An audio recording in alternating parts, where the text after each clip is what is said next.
Hi guys, welcome to the channel concept clarity. ये हमारा video है सीड्स पार्ट 2 क्लाइसिस आईसीएससी क्लास 9 बायो का। बहुत सारे बच्चे कह रहे हैं कि उनके आज एग्जाम्स खत्म हो गए हैं, तो आप ये वीडियो क्यों डाल रहे हो? बायो का एग्जाम तो हमारा खत्म हो गया है, तो सर आप अब फिर आप ये वीडियो क्यों डाल रहे हो? मैं इसलिए डाल रहा हूँ क्योंकि अब जो बच्चे 8th से 9th में आएंगे उनको बायो पढ़नी है। पहली चीज़ उनके लिए डाल रहा हूँ। सेकंड, अभी आप जब क्लास 10th में जाओगे वहाँ आपको बायो पढ़नी पड़ेगी, तो अगर आपकी क्लास 9th की बायो अगर आपको अच्छे से नहीं पता है, अगर आपको अच्छे से नहीं समझ में आई है, तो आपको क्लास 10th की बायो पढ़ने में थोड़ा सा प्रॉब्लम हो सकती है। तो इसलिए भी आप इन वीडियोस को आराम से देख सकते हो बाद में। अभी आपकी छुट्टियां हो गई हैं, अभी आपके एग्जाम्स खत्म हुए हैं, तो अभी भले ही मत देखिएगा लेकिन बाद में ज़रूर देखिएगा। इससे क्या होगा, आपको बेनिफिट मिलेगा क्लास 10th की बायो पढ़ने में। और जो नए बच्चे आ रहे हैं अब 8th दे के 9th में, उनके लिए तो है ही ये वीडियो। चलिए फिर, अगर आप चाहते हो सारे वीडियोस आपको दिखाई दें, क्योंकि सारे वीडियोस सिर्फ हमारे मेंबर्स को दिखाई देंगे, उसके लिए आपको चैनल की मेंबरशिप ज्वाइन करनी पड़ेगी। मेंबरशिप कैसे ज्वाइन करनी है, नीचे डिस्क्रिप्शन बॉक्स में लिंक दिया है, लिंक को दबाएं। फिर हम लोग इंस्टाग्राम पे मौजूद हैं, हम लोग फेसबुक पे भी मौजूद हैं, आप हमारे साथ जुड़ सकते हैं यहाँ पे। अब हम बात करते हैं आज की वीडियो में जर्मिनेशन के बारे में। जर्मिनेशन क्या होता है? जर्मिनेशन होता है, ये देखो, ये सीड है, ये सीड है। अब सीड क्या होता है नॉर्मली? जब सीड के अंदर क्या होता है? एम्ब्रियो। सीड के अंदर एम्ब्रियो होता है। पार्ट 1 पहले देख लीजिएगा, ये सब समझा चुका हूं मैं ऑलरेडी, ठीक है? इसका पार्ट 1 देख लीजिए। तो सीड के अंदर होता है एम्ब्रियो। तो अब एम्ब्रियो नॉर्मली क्या होता है? एक रेस्ट के पीरियड पे है, डोरमेंसी वाले पीरियड में होता है, ठीक है? डोरमेंसी मतलब कि उसके अंदर जो एम्ब्रियो है अभी वो रेस्ट वाले पीरियड में है। लेकिन अब धीमे धीमे क्या हो रहा है? रेस्ट का मतलब ऐसा नहीं कि वो रेस्ट कर रहा है, कुछ हो ही नहीं रहा, ऐसा नहीं है। वो ऑक्सीजन लेता है, CO2 बाहर फेंकता है, फूड को यूटिलाइज करता है, ठीक है? तो धीमे धीमे चेंजेस आने स्टार्ट हो जाते हैं, ठीक है? और जब इस सीड को आप सही कंडीशन में रखोगे, ठीक है, इस सीड को अगर सही टेम्परेचर में रखोगे, सही कंडीशंस में रखोगे, सही उसको वाटर प्रोवाइड करोगे, ऑक्सीजन प्रोवाइड करोगे, टेम्परेचर प्रोवाइड करोगे, तो क्या होगा? इसके अंदर जो एम्ब्रियो है वो डेवलप होना स्टार्ट हो जाएगा। सीड के अंदर जो एम्ब्रियो है वो डेवलप होना स्टार्ट हो जाएगा। तो जब सीड के अंदर जो एम्ब्रियो डेवलप होना स्टार्ट हो जाता है और जो उसकी फॉर्मेशन होती है सीडलिंग की, ठीक है, ये देखिए, ये सीड है। अब इसके अंदर से क्या हुआ? ये एम्ब्रियो डेवलप होना स्टार्ट हो गया। अब देखिए, धीमे धीमे धीमे धीमे ये क्या हो गया? ये पूरा जो क्या हो रहा है, एक तरीके से फॉर्मेशन हो रहा है सीडलिंग का, फॉर्मेशन हो रहा है सीडलिंग का, ठीक है? तो कहाँ से हो रहा है? एम्ब्रियो से। किससे हो रहा है ये? Formation of seedling from embryo. ये जो पूरा है ये सीडलिंग है। सीडलिंग का मतलब ये होता है कि अब वो जो प्लांट है वो इतना बड़ा हो गया है कि वो अपने आप खुद अपना फूड प्रोड्यूस कर सकता है। अब वो बड़ा हो चुका है, कहने का मतलब ये। सीडलिंग मतलब एक सीड की ऐसी स्टेज आ गई है कि वो अब अपने आप में इतना बड़ा हो गया है कि वो खुद से अपना जो फूड है प्रोड्यूस कर सकता है। अब देखो, ये सीडलिंग है, ये बड़ा हो गया है, यहाँ पे इसके लीव्स आ गए, तो अभी अपना खुद का फूड प्रोड्यूस करेगा फोटोसिंथेसिस के थ्रू। अब इसको उसकी जरूरत नहीं है कॉटिलेडॉन की। अभी यहाँ पे क्या है? इसके अंदर क्या है? इसके अंदर होता है कॉटिलेडॉन, जिससे सीड को फूड मिलता है। लेकिन यहाँ पे अब लीव्स बन गए हैं, अब इसे कॉटिलेडॉन की जरूरत नहीं है, अभी अपना फूड खुद बना सकता है। तो ये स्टेज क्या है सीडलिंग की? ये यहाँ पे सीडलिंग बन गया है, मतलब अपने आप में ये इतना सेल्फ सफिशिएंट हो गया है कि अब अपने आप अपना फूड बना सकता है। ये ग्रो कर गया है, ये बड़ा हो गया है, ठीक है? तो ये जो स्टेज है, यहाँ से एम्ब्रियो से लेके सीडलिंग के फॉर्मेशन की जो स्टेज है, एम्ब्रियो, यहाँ एम्ब्रियो है, यहाँ तक पूरा सीडलिंग बन गया। तो ये formation of seedling from embryo is known as germination. जैसे बच्चा पलता है माँ के पेट में 9 महीने, वो ही एक जर्मिनेशन है। उसको गेस्टेशन पीरियड बोलते हैं। जो बच्चा ह्यूमंस में गेस्टेशन पीरियड बोलते हैं, 9 महीने का टाइम पीरियड होता है जो बच्चा पेट में पलता है। ऐसे ही यहाँ पे सीड के केस में क्या बोलते हैं? इसको जर्मिनेशन बोलते हैं। अब जर्मिनेशन तब होगा जब 3 चीजें होनी चाहिए। पहला, पानी, ठीक है? पानी बहुत जरूरी है, क्योंकि पानी की हेल्प से ही यहाँ पे आप देखोगे जो जो एक फोर्स लगता है। देखो, जैसे ये है ना, ठीक है, ये जैसे कि यहाँ पे इसके अंदर क्या होता है? पानी आता है, ठीक है, सीड स्वेल हो जाता है। जो सीड है, पानी से क्या होता है? सीड जो है स्वेल हो जाता है, ठीक है? और ये सीड कोट एकदम रप्चर होता है और ये बाहर आ जाता है। आपने देखा ना, ये बाहर आ रहा है, एकदम रप्चर हुआ और ये बाहर आ गया, ठीक है? तो इसके लिए भी पहले जरूरी है कि इसके अंदर पानी होगा, तभी ये सीड कोट रप्चर होगा, बाहर आएगा, ठीक है? और फिर इसकी रूट्स भी डेवलप होना स्टार्ट हो जाती हैं। आप देखोगे यहाँ से ही हो गया, ये रूट्स डेवलप होना स्टार्ट हो गई, ठीक है? और कुछ पार्ट इसका ऊपर की तरफ जाना स्टार्ट हो गया। तो ये रप्चर होने के लिए पानी की जरूरत है पहले से, क्योंकि सीड स्वेल होता है, फूल जाता है पानी की उससे, ठीक है? दूसरा क्या है? देखो बहुत सारे रिएक्शंस होते हैं, केमिकल रिएक्शंस होते हैं इसके अंदर। यहाँ पे ये सीड है इसके अंदर बहुत सारे क्या हो रहे हैं, केमिकल रिएक्शन हो रहे हैं। इन केमिकल रिएक्शंस के लिए पानी की ज़रूरत है, ठीक है। इन केमिकल रिएक्शंस के लिए पानी की ज़रूरत है, पहली चीज़। दूसरा, यहाँ पे क्या होता है, एंडोस्पर्म होता है या फिर क्या होता है, कॉटिलेडॉन। कॉटिलेडॉन में क्या होता है, फूड स्टोर होता है। तो कॉटिलेडॉन जो फूड होता है, वो फूड एम्ब्रियो को कैसे मिलता है, फूड को ये जो कॉटिलेडॉन में जो फूड है वो एम्ब्रियो को कैसे मिलेगा, पानी की हेल्प से मिलता है। पानी की हेल्प से क्या होता है, वो जो फूड है वो डिजोल्व हो जाता है और फिर वो एम्ब्रियो वो वाला जो फूड है उसको एब्जॉर्ब कर पाता है। फूड ऐसे नहीं खा पाएगा एम्ब्रियो, फूड को डिजोल्व होना पड़ता है, पानी में घुलना पड़ता है, तब एम्ब्रियो यूटिलाइज कर पाता है। तो वाटर की बहुत इंपॉर्टेंस है। समझ में आ गया, दोनों पॉइंट इंपॉर्टेंट है जो मैंने अभी आपको बताया वाटर के।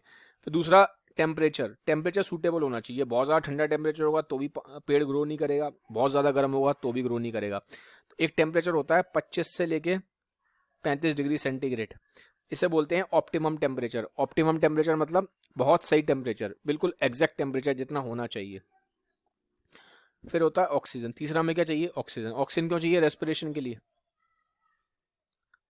ठीक है। रेस्पिरेशन होता है प्लांट में, आपको पता ही है, बिना उसके एनर्जी नहीं मिलेगी प्लांट को, तो रेस्पिरेशन के लिए ऑक्सीजन चाहिए। तो ये तीन चीज़ें हैं, बिना उसके जर्मिनेशन नहीं होगा, पानी, टेम्परेचर और ऑक्सीजन, ये तीनों आपको पता होने चाहिए, इंपॉर्टेंट है।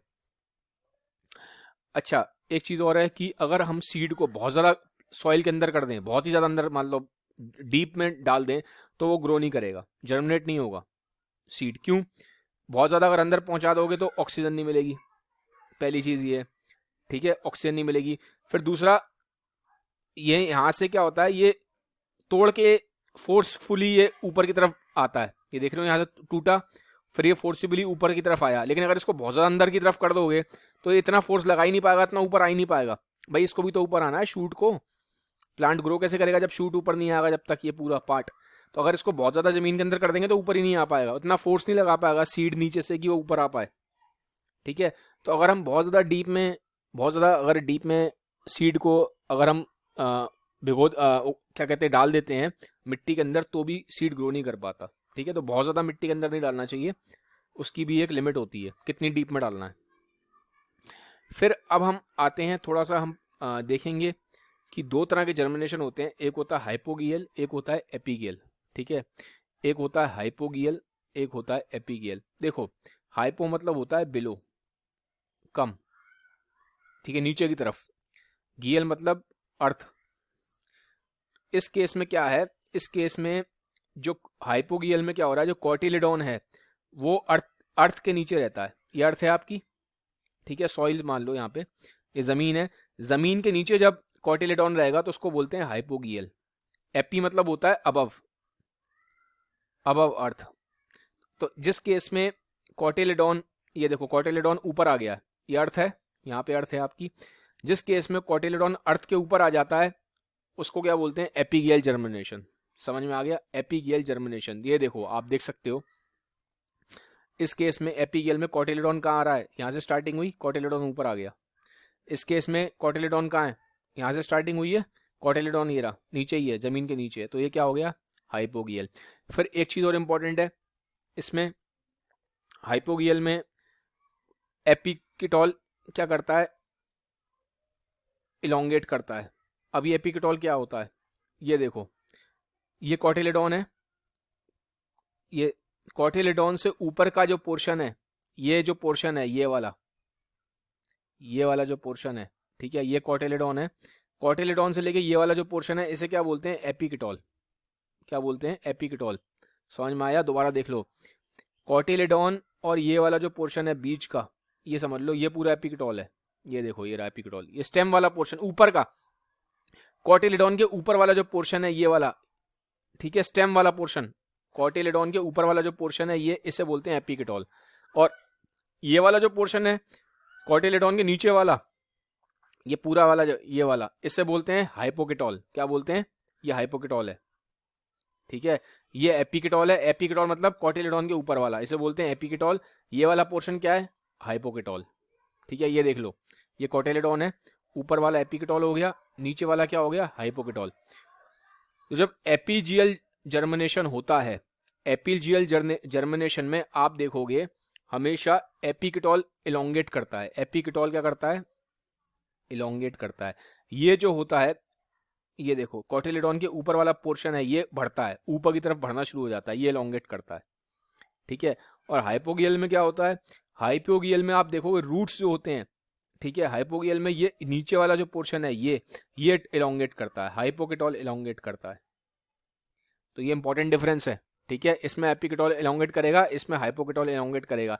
एच से याद रखो, हाइपोगियल है तो हाइपोकेटॉल इलोंगेट करेगा, एपिकेटॉल है, ये सॉरी एपिगियल है तो एपिकेटॉल इलोंगेट करेगा, ठीक है। एपिगियल में एपिकेटॉल इलोंगेट कर रहा है, हाइपोगियल में हाइपोकेटॉल इलोंगेट कर रहा है।